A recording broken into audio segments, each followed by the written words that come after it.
memang suka mengintervensi lebih. Iya, betul. Jadi kita merasa lebih lama nunggunya. Iya. Kita anak sabar. Oh iya. Kecuali dia udah biasa melakukan dengan kealamiahan. Wah, itu dianggap cepat tuh. Ya, yang disebut lama itu jadi cepat. Iya. Betul. Karena soal kebiasaan saja. Iya.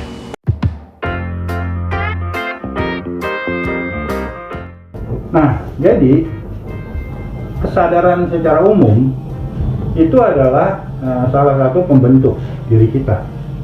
Itu kita harus akui dulu, ya.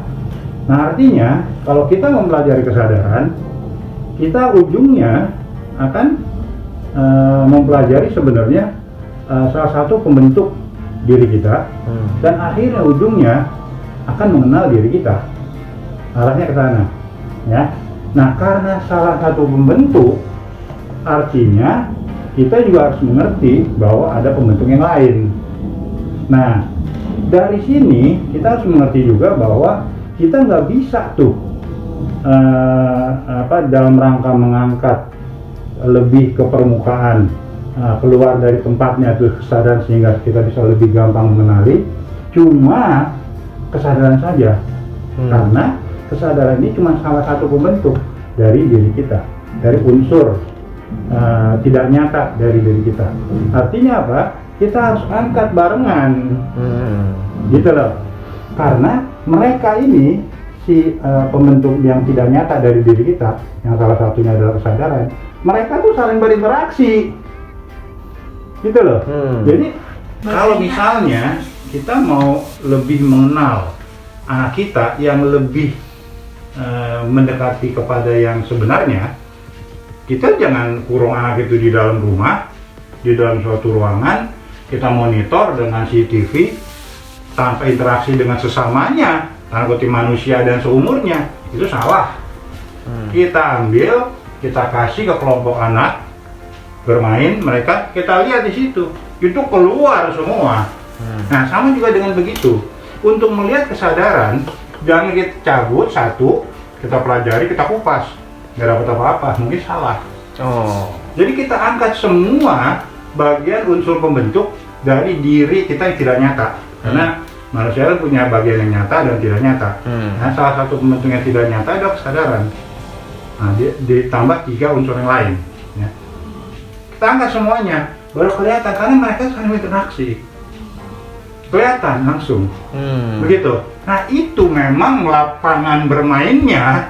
Kalau anak itu ada playgroup misalnya, mereka di kelas TK dan sebagainya ada kelompok. Nah, kalau urusan ini, yaitu dia diri kita sendiri ini. Dan itu harus diangkat, baru kelihatan, ya, dengan bantuan perhatian, gitu. Ya, gitu caranya. Dan itu proses meditasi. Dengan perhatian, iya. Dan objek itu ya awal mulanya dari perhatian. Iya.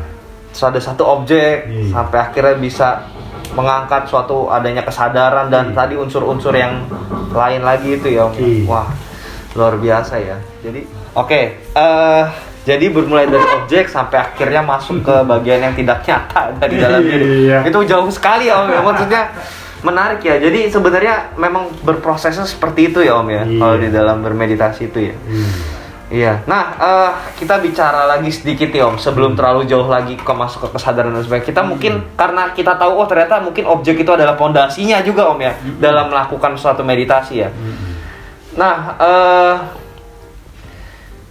mungkin Om bisa sedikit kasih penjelasan mengenai bahwa segala sesuatunya adalah objek supaya stigma tentang wah ini harusnya objek A, B, C, D, E, F itu harusnya bukan itu penekanannya gitu. Mungkin bisa dikulik lagi lebih dalam. Iya. Jadi kan seperti kita singgung di depan, kita harus kembali dulu ke pengertian dasar dari objek ya dalam proses meditasi. Objek itu adalah cuma sekedar alat bantu, gitu loh ya, sekedar alat bantu, jembatan Aris bilang tadi, ini kan, untuk kita bisa pindah dengan lebih mudah dari keadaan yang non meditatif ke keadaan yang lebih meditatif. Nanti di dalam keadaan meditatif itu level tertentu ada lagi timbul objek lagi, dia pindah lagi, terus pindah lagi. Tapi yang disebut dengan objek setelah kita masuk ke wilayah yang lebih meditatif itu jangan pernah dipersepsikan harus sama dengan objek yang kita berada dalam keadaan meditatif. Itu sebabnya kita harus selalu memulai membuka diri, pandangan kita dimulai dengan segala sesuatu adalah objek. Karena apa? Mungkin kita tuh nggak tahu kalau itu objek. Seperti yang kita persepsikan, seperti yang kita bayangkan sebelumnya di wilayah non meditatif. Tapi itulah objek. Ya, makanya di backup dulu dengan pandangan segala sesuatu. Apapun itu, kita tahu, kita nggak tahu, kita ngerti, kita nggak ngerti, objek. Alat bantu, titik, gitu, ya. Segampang itu akan membuat kita menjadi cepat maju. Karena apa? Kita nggak perlu lagi sibuk mengatakan kalau objeknya A, seperti pada saat kita belum meditatif, objeknya A ini untuk meningkatkan kesadaran, objeknya B untuk meningkatkan apa, objeknya C nggak ada lagi ketentuan seperti itu, sudah kabur.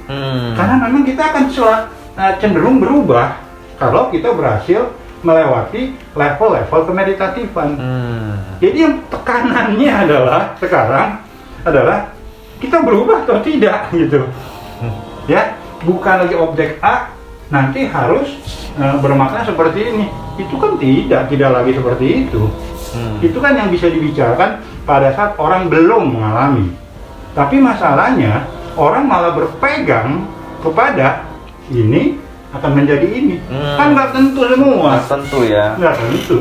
Karena semua yang ada di dalam diri kita ini, seperti kita bicarakan singgung sedikit, itu rame. Berinteraksi semua, gitu loh. Total interaksi ini merupakan hidup baru kita berubah dirinya. Berubah lagi, hidup baru lagi gitu. Ya.